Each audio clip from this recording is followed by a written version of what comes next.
Alors bonjour, je m'appelle Marie-Pierre Cruc, j'enseigne la littérature ici au Collège de Maisonneuve depuis 2012 pour travailler sur une idée. Parce que moi, ce qui m'intéresse, en fait, c'est l'histoire des idées. Et cette idée, c'est l'autopsie. L'autopsie, tout de suite, vous allez penser ouverture des corps, série policière, etc. Mais en fait, l'autopsie, c'est beaucoup plus que ça. L'étymologie de autopsie, ça vient du grec. Autos, c'est le soi. Opsis, c'est la vue. Alors littéralement, ce que c'est l'autopsie, c'est voir de ses yeux. C'est une idée qui est très ancienne. Elle remonte à l'Antiquité grecque. Déjà à cette époque-là, on avait des gens qui disaient que voir de ses yeux valait mieux que ce qu'on entendait, que ce qu'on pouvait entendre par oui-dire. Parce que ce qu'on voyait de ses yeux, c'était nécessairement vrai. Les premiers qui vont utiliser cette idée-là, c'est les historiens. Hérodote notamment. Hérodote, on dit souvent, c'est le père de l'histoire, donc c'est un historien grec, et il écrit sur ses contemporains, et quand il veut attester de son discours, il dit « je l'ai vu, donc c'est vrai, je l'ai vu de mes yeux vus », on dit ça encore aujourd'hui. Donc ça commence avec les historiens, qui vont utiliser cette notion-là pour attester de la vérité de leur discours historique. Ensuite, ça va être repris, c'est pour ça que dans un autre discours, dans le discours religieux. Et en fait, moi, c'est ça qui m'intéresse. C'est comment l'idée va partir de l'histoire pour aller coloniser, si on veut, un autre type de discours qui serait le discours religieux. Je vous donne un exemple que tout le monde connaît.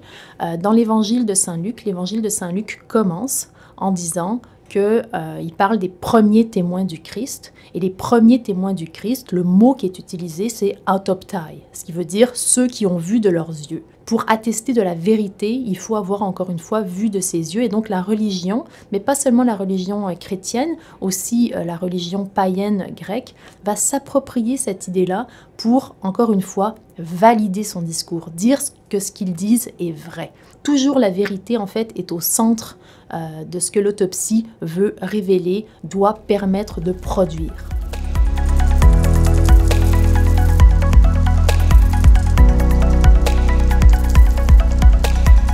Ensuite, on va faire un grand bond dans le temps.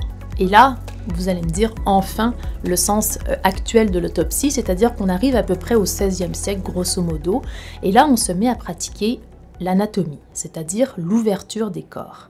Et c'est le terme autopsie, éventuellement, qui va désigner cette pratique médicale, puis judiciaire.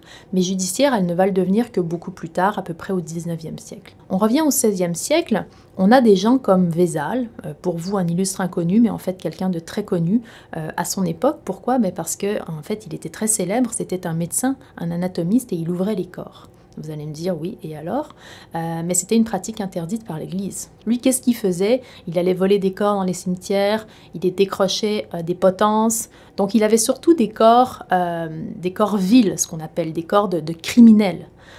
Et c'est comme ça qu'il a pu produire le premier grand livre d'anatomie qu'on lui doit, et il a un peu ouvert la médecine moderne, si on veut. Donc c'est quelqu'un d'assez important, et donc l'idée d'autopsie, là, elle devient vraiment médicale. On ne désigne pas cette pratique alors par autopsie, on parle plutôt d'anatomie. C'est plus tard que ça va devenir l'autopsie, au XIXe siècle. Donc on fait un autre bond dans le temps. Donc comme vous pouvez le constater, là, je suis partie de l'Antiquité, je suis allée à la Renaissance, puis maintenant je suis rendue au XIXe siècle.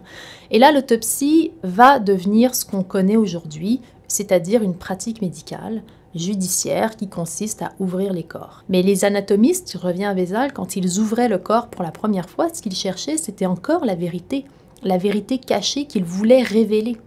Donc il s'agit toujours de révéler, de dévoiler une vérité qui autrement serait cachée. Et comment on la dévoile? Par ce regard particulier qui est ce regard de soi.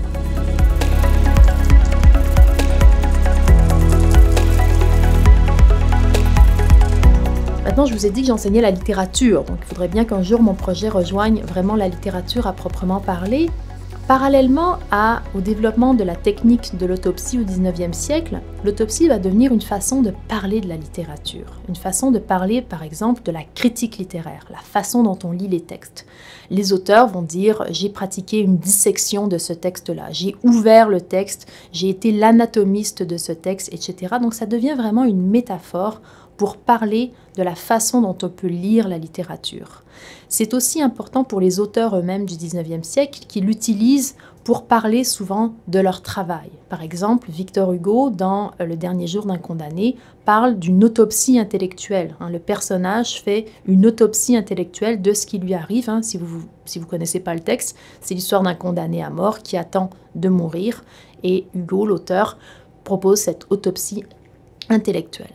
Donc, comme vous l'avez constaté, c'est une idée qui se déplace, qui voyage dans le temps, qui voyage dans les discours, mais qui est toujours importante. Évidemment, c'est plus compliqué aujourd'hui parce qu'on est bombardé de photos, d'images, on voit rarement de nos yeux, on voit plus par l'intermédiaire d'eux. Alors qu'est-ce que ça veut dire? Qu'est-ce qui reste de ce regard de soi, par soi aujourd'hui?